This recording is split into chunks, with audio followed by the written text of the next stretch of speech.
Buenísimas chicos y chicas. Aquí su tío Tsuji entregándoles un capítulo de este glorioso fanfic Juas.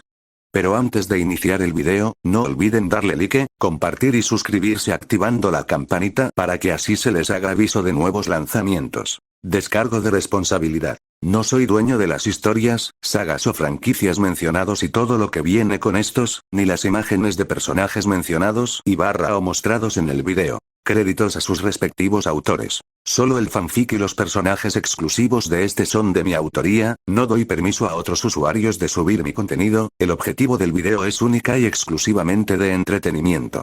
No se busca incitar, ni influenciar o estimular a alguna persona a replicar cualquier cosa que sea representado, mucho menos ofender a algo ni a alguien ni hacer uso de la plataforma con motivos poco éticos. Cualquier tipo de recursos se usan únicamente con fines narrativos y con la finalidad de entretener. Una vez dicho esto, vamos directo al capítulo. Reencarnando en Jujutsu Kaisen con la mutación pasiva. Capítulo 5. Eres cuanto tengo. Cuando la cápsula rota de Tomeo impactó contra el suelo, un enorme trozo de vidrio se desprendió para entonces atravesar su cabeza. Sin embargo, Tomeo no murió en ese momento. Dada su condición actual, solo un ataque directo de un ser capaz de usar energía maldita y con la conciencia de la existencia del alma tiene lo necesario para ejercer un daño real en él. Así que su única reacción ante eso fue un parpadeo, para después usar mutación pasiva en sí mismo y regresar a su apariencia de Joan Núñez. Mierda, Tomeo gruñó mientras eso pasaba, ya que todavía no se acostumbraba a esa sensación, sin embargo no prestó más atención a eso. En cambio, corrió hacia la camioneta de su padre a toda velocidad, ya que él también había salido despedido de esta como un bólido.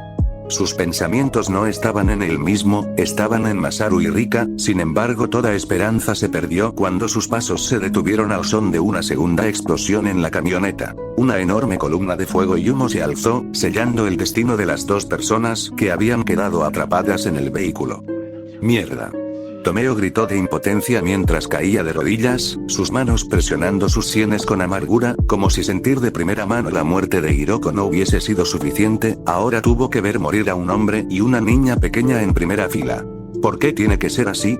Tomeo se preguntó, al borde de las lágrimas. En su mente se suponía que una reencarnación al estilo fanfiction debía colmarlo de poder, uno que lo volvería intocable a él y sus seres queridos. Quizás incluso para poder hacerse con un harén de mujeres bellísimas y darse gusto todos los días, una vida completamente fantasiosa, mundana y hedonista. Pero esa era una idea infinitamente mejor a lo que estaba viviendo, y en lugar de tener todo eso se sentía como si tuviera la sangre de 3 personas en sus manos. La mirada de Tomeo estaba desprovista de emoción, observando apenas lograba distinguir la silueta de su difunto segundo padre y la mano de la niña que cuidó de él en proceso de calcinación, entre y debajo de lo que alguna vez fue una camioneta bien cuidada. Negó con la cabeza, ahora se había quedado solo, y todos los objetivos de vida que se había propuesto hasta hace poco se habían ido, no tenía nada ni a nadie. Estaba solo, vacío. Eres un completo idiota, cabrón. La oreja de Tomeo tembló cuando escuchó la voz chillona de un hombre rezongando, su cabeza inmediatamente se giró hacia el origen de la voz y ahí divisó 4 luces acercándose. ¿Qué querías que hiciera? ¿Parar frente a ellos? Una voz nerviosa pero forzadamente fluida respondió, sin esforzarse en guardar un tono que desbordaba temor. Sí, imbécil. Eso es justo lo que tenías que hacer. La primera voz respondió, antes de que un estruendoso bang hiciera que Tomeo diera un brinco del susto. Mientras los pájaros circundantes emprendían el vuelo con prisa, su canto atemorizado infundió una sensación de inquietud en el corazón de Tomeo, que ahora solo veía 3 luces avanzando hacia su posición. La ironía de la situación se sentía cada vez más graciosa para Tomeo, un humor amargo le surgió en la mente cuando se dio cuenta que otra persona había muerto con él incómodamente cerca. Sin embargo, las siguientes palabras que escuchó hicieron que su mente diera un cortocircuito. ¿Para qué matarlo? Ahora el jefe no tendrá con quién desquitarse. Una nueva voz habló con un tono calmado y grave, como si ya estuviera acostumbrado a ver ese tipo de cosas suceder. Ni me lo recuerdes, tengo una idea. Plantemos un arma y disparemos a la camioneta, y al auto también. Diremos que el infeliz se defendió y por eso Yoshida-kun murió, así el jefe al menos será un poco más comprensivo. La última voz faltante se hizo escuchar con un toque de ingenio despreocupado pero siniestro. ¿Y tú desde cuándo has visto al jefe ser comprensivo? Acabamos de perder millones, ni con todos nuestros órganos podríamos reponer toda esa pasta. La primera voz se lamentó con resignación evidente antes de que las tres figuras finalmente emergieran desde los arbustos. Vistiendo con trajes formales negros, con zapatos y corbatas a juego además de una camisa blanca cada uno. Tomeo alcanzó a distinguir la silueta de tatuajes debajo de las mangas de uno de ellos. No, olvídalo, nada pudo salvarse. El hombre de la voz grave y el más alto de los tres murmuró con gravedad, observando el fuego que comenzaba a extenderse por el bosque. ¡Ey, miren ahí! Otro de los hombres señaló a Tomeo en cuanto lo vio, demostrando ser quien asesinó al hombre faltante por su voz. Los otros dos siguieron su dedo y entonces vieron al joven de apariencia latina, observándolos con un rostro ligeramente pálido, no por miedo, sino por impotencia y confusión. Los había escuchado, eso era un hecho para todos los presentes, y Tomeo estaba en shock. En su mente, si interpretaba la conversación de forma correcta, entonces significaba que la muerte de Masaru y Rika no fue al azar, fue un asesinato. ¿Y por qué? ¿El dinero? Tomeo encontró la respuesta a su pregunta cuando recordó el aluvión de billetes que se desparramó de la bolsa que llevaba su segundo padre en el asiento del copiloto. Su mente corría a 1000 por hora mientras sentía el peso repugnante de las tres miradas que lo aplastaban. ¡Qué desafortunado!, el hombre alto murmuró antes de sacar una pistola debajo de su traje y apuntarle. Tomeo no vio nada en cámara lenta, no vio su vida pasar ni un túnel con una luz al final, tan solo se tambaleó hacia atrás cuando una bala le atravesó el cráneo con fuerza. Tomeo parpadeó, pero no cayó al suelo, cosa que confundió a los tres yakuza. Parpadearon confundidos por lo que vieron, incluso el alto, que parecía ser el más sereno e imperturbable. Los tres enfocaron la vista y ahí vieron dos orificios que se abrían en su cabeza con un tono rojo oscuro. El primero fue el cristal que lo apuñaló y el segundo fue aquel disparo. No fallé, pensó el hombre, sintiéndose absolutamente atónito por lo que miraba, pues Tomeo simplemente se pasó un dedo por la frente para ver su propia sangre. No puedes matarme, Tomeo alcanzó a murmurar, antes de que una pequeña sonrisa se formara en sus labios. Lleno de emoción y realización, se había dado cuenta del por qué había sobrevivido a la colisión. Significaba que pocos seres en ese mundo eran capaces de representar alguna amenaza para él. No lo había pensado antes ya que él era humano y la maldición de grado especial conocida como Maito era un ente meramente espiritual. No puede ser, uno de los hombres murmuró perturbado por la sonrisa de Tomeo, la cual le resultó escalofriante. Entonces desenfundó su propia arma y volvió a disparar en dirección a la cabeza de Tomeo. Pero el resultado fue el mismo, Tomeo solo se tambaleó ligeramente hacia atrás con el impacto. Todos lo vieron, el joven delante de ellos no murió, en cambio seguía inspeccionando su frente y nuca perforados. También notó el vidrio que seguía alojado en él y lo sacó con un pequeño sonido carnoso repugnante. Eso último hizo que los tres yakuza retrocedieran un paso, con sus rostros pálidos. Sus expresiones hacían parecer que vieron a un fantasma o a un zombi en la vida real, y tal vez no se equivocaban. Y en ese momento los segundos parecieron haberse estirado para las cuatro personas que intercambiaban miradas atónitas, aunque Tomeo estaba nuevamente en trance por diferentes motivos. El vacío y la libertad eran dos caras de la misma moneda para Tomeo en este momento, una comprensión que había alcanzado cuando entendió que en ese momento de su vida no tenía absolutamente nada que lo atara, era libre, pero estaba solo. Todo por culpa de los criminales que tenía delante. ¿Ustedes los mataron? Tomeo lloró lágrimas frías cuando esas palabras salieron de su boca, erizando las pieles de a quienes se refería cuando sus ojos igual de helados como su voz se escurrieron hasta sus personas, llenos de una rabia recién encontrada. Su expresión había cambiado tan drásticamente que pareció tratarse de una persona completamente diferente. Justo cuando las cosas iban a estar bien, ustedes llegan y lo arruinan todo. Las pupilas de Tomeo se encogieron tanto que sus ojos casi tomaron un color meramente blanco, y entonces su mente encerró su cuerpo a una sola acción: matar. Sus piernas se torcieron ligeramente en su posición antes de abalanzarse sobre sus objetivos, a quienes miraba en rojo. Los tres yakuza, al verlo correr hacia ellos como si fuera un animal rabioso, comenzaron a descargar sus cartuchos sobre el cuerpo de Tomeo, pero las balas apenas le hacían perder algo de equilibrio antes de que siguiera corriendo. Las balas simplemente no hacían nada. Mutación pasiva. Tomeo rugió cuando ya se encontraba frente a uno de los hombres, con su mano aplastando su cara. El efecto de la técnica maldita fue rápido, pues el cuerpo del hombre comenzaría a retorcerse y adquirir colores putrefactos hasta convertirse en una masa amorfa de carne, acompañada de gemidos dolientes y ululantes que finalizaron con el cuerpo cayendo al suelo con un sonido viscoso. Al final, lo que alguna vez fue un rostro solo pudo verse con el eco de lo que debería ser una expresión bañada en una exquisita agonía. La visión de esto provocó el horror absoluto en los dos faltantes, su control sobre sus vejigas e intestinos se redujo a cero y se mancharon las piernas con sus propias inmundicias. Sus dedos no dejaban de apretar el gatillo de sus armas una y otra vez, pero sus cartuchos ya estaban desprovistos de balas. Tomeo por su parte no prestó más atención a los restos de su primer asesinato y pronto se lanzó hacia su siguiente objetivo. El hombre alto y callado fue el aparente afortunado en ser ignorado en ese momento, así que sin pensarlo dos veces abandonó a su compañero y se dispuso a escapar.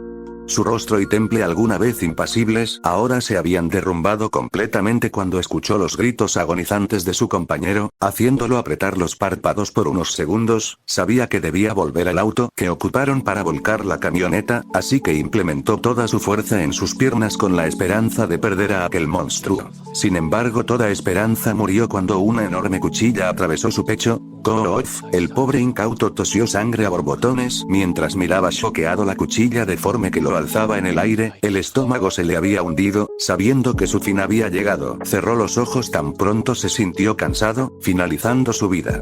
Sin embargo, Tomeo no había sido consciente de ello cuando retrajo su brazo alargado hasta su longitud natural. Sin embargo, tanto ese antebrazo como el otro no habían vuelto a sus formas naturales. En lugar de manos, solo estaban dos puntas afiladas y deformes con las que procedió a despedazar el cadáver, llorando con odio. Solo cuando el cuerpo no era nada más que picadillo, se detuvo y su mente finalmente procesó lo que había hecho. La mirada de Tomeo se había vaciado de ese estado berserker y sus ojos recorrieron los restos de la brutalidad de su enojo. No pudo evitarlo y su cuerpo se arqueó hacia abajo, vomitando bilis con violentas arcadas. Estuvo así por un par de minutos, hasta que finalmente pudo respirar. ¿Yo hice eso? Tomeo se preguntó mientras gateaba de espaldas, mirando a las masas de carne amoratada y verdosa desparramadas en la tierra. Maldición, ¿por qué lo hice?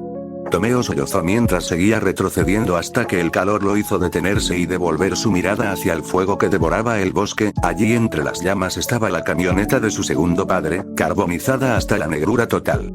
Ah, fue por eso, Tomeo recordó de pronto, y sus ojos se perdieron en el entorno, ya no sabía cómo sentirse ni qué hacer. Justo cuando todo comenzaba a ir cuesta arriba, justo cuando todo comenzaba a estar en orden, volvió a someterse al caos. No te preocupes, Tomeo-kun. Tomeo se devolvió a la realidad cuando creyó escuchar el débil sonido de una voz pequeña. Sus ojos se enfocaron nuevamente y miró hacia el bosque, pero todo lo que vio fueron las llamas embravecidas que devoraban los árboles, bufando tan fuerte que Tomeo comenzó a creer que por fin había enloquecido por confundir eso con una voz. Sin embargo, la voz regresó, apenas audible debido al rugir de las brillantes llamas que amenazaban con seguir su camino hasta el horizonte. Tomeo miró hacia abajo, solo para encontrarse con un camino de lo que parecía ser brea arrastrándose hacia él, con una figurilla blanquecina y monstruosa labrándolo, como si la brea fueran sombras que el ser albino supuraba o como si emergiera de esa sombra que pretendía ser un líquido. La figura tenía una apariencia extraña, como un grano blanco con una boca llena de enormes dientes cuadrados y brazos esqueléticos con dedos huesudos que terminaban en garras negras, largas y puntiagudas. Yo siempre estaré a tu lado, por siempre, es una promesa. El ente gimió con la distorsión de una voz que Tomeo reconoció al instante. Rika. Tomeo exhaló el nombre, entendiendo al instante lo que había sucedido. Orimoto Rika, habiendo muerto con el pendiente de permanecer al lado de Tomoyose Tomeo acorde a su promesa, había regresado en la forma de un espíritu vengativo. La reina de las maldiciones. Rika. Tomeo volvió a nombrarla, viendo lo que creyó era su cabeza asentir con lentitud. Yo siempre estaré contigo, Tomeo-kun, incluso si ya no luces igual, yo siempre estaré a tu lado. La voz de Rika resonó como si hablara a través de un micrófono con filtros de distorsión, como si no estuviera acostumbrada a su propia boca, intentando sonar alegre y adorable, pero logrando el efecto opuesto. ¿Cómo? Tomeo se preguntó y entonces recordó que había vuelto a su apariencia original, sorprendiéndole el hecho de que Rika fuera capaz de reconocerlo. Oye, Tomeo-kun, ¿quieres casarte conmigo? Rika preguntó de la nada, con sus dientes enormes y caricaturescos, esbozando una enorme sonrisa que pretendía ser radiante.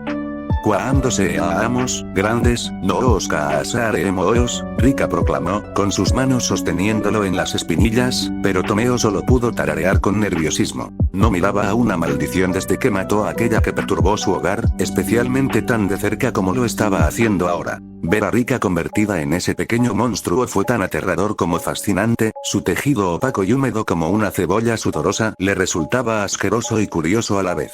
E incluso cuando parecía ser un bebé en comparación con lo que terminaría siendo conforme a los años, todavía sentía una gran opresión emanando de ella, como si la maldad inherente de la niña hubiera tomado forma. Tomeo se hincó lentamente, plantando suavemente las rodillas en el suelo, siendo apoyado por las manos malditas de Rika y así como ella, él puso sus manos en lo que supuso eran sus mejillas, lo que provocó que la ya enorme sonrisa del espíritu vengativo se hiciera aún más grande. Debemos irnos, de pronto Tomeo razonó cuando sus oídos captaron el sonido de helicópteros acercándose, exponerse ahora era una idea muy mala según él, y no se equivocaba. Time skip. Ante la escena del crimen, no había decisión más sabia en los pensamientos de Tomeo que escapar, abandonando cualquier posibilidad de un regreso a su vida hasta entonces natural. Ya no había nadie que pudiera hacerse cargo de él.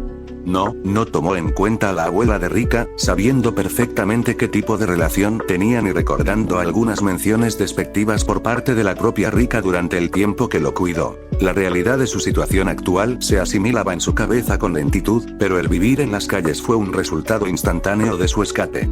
Y así, tras 2 días de continua caminata, Tomeo finalmente había encontrado edificios en pie. Esto le hizo sentir algo de alivio, uno que se entibió cuando descubrió que había dado con un pueblo fantasma, uno de los pocos que existen en Japón. Tal cual no se sintió decepcionado, mucho menos asustado, no con la presencia de Rika, quien aunque invisible, lo seguía a todas partes flotando por encima de su nuca. Pronto eligieron una casa con la cual dormir al menos una vez, cosa que Rika tomó como un juego familiar, pretendiendo ser un par de recién casados. La visión del feto de maldición arrojándose a sus brazos como en una luna de miel inquietó a Tomeo, quien se preguntaba cuánta libertad tenía Rika en casa, pero al final decidió seguirle el juego para mantener su mente ocupada y sobre todo distraída de la carga emocional que pesaba en su espalda desde hace mucho tiempo. Lo que nos lleva al tiempo actual, con Tomeo rebuscando entre los muebles alguna cobija o algún futón en el que pudiese dormir. Tomeo-kun, ¿así será nuestra casa en el futuro? Rika se materializó a su lado y gorjeó con ilusión, revoloteando a su alrededor como si de un jin se tratase. Tomeo no respondió, solo suspiró y miró a Rika antes de tomarla de lado a lado y sentarla en un mueble, finalmente tomando una decisión. Rika-chan, mi papá está muerto, ¿sabes lo que significa? Tomeo preguntó con una voz que encontró un tono repentinamente sereno. No esperó respuesta antes de continuar. ¿Significa que no hay una casa a la que podamos volver? ¿Significa que no queda nadie que quiera acogernos, pero sobre todo que estamos solos? Tomeo continuó, esforzándose al máximo por entonar un japonés entendible, empleando sus pocos años aprendiendo el idioma, y para su fortuna su compañera de cuarto registró todas y cada una de sus palabras, sonrojada ante el contacto tan directo con el protagonista de sus sueños. Yo creí que esto sería diferente, Sniff, creí que podría crecer como una persona normal y ahora, Sniff, y ahora estamos solos. Tomeo habló en un español entrecortado debido a su garganta impotente y pesada como plomo.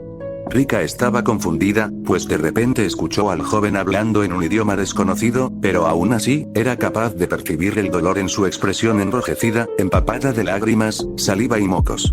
El agarre que no se separó de sus mejillas se había aferrado más. Ahora, eres cuanto tengo, Tomeo se forzó a volver a su japonés novato cuando se dio cuenta de su error. Pero esa última frase penetró el espíritu de la pequeña Rika hasta el fondo, y su corazón inexistente se encendió y su estómago se elevó, como si digiriera las mismísimas nubes. En ese momento una unión, un vínculo, una relación, se había establecido para jamás detenerse.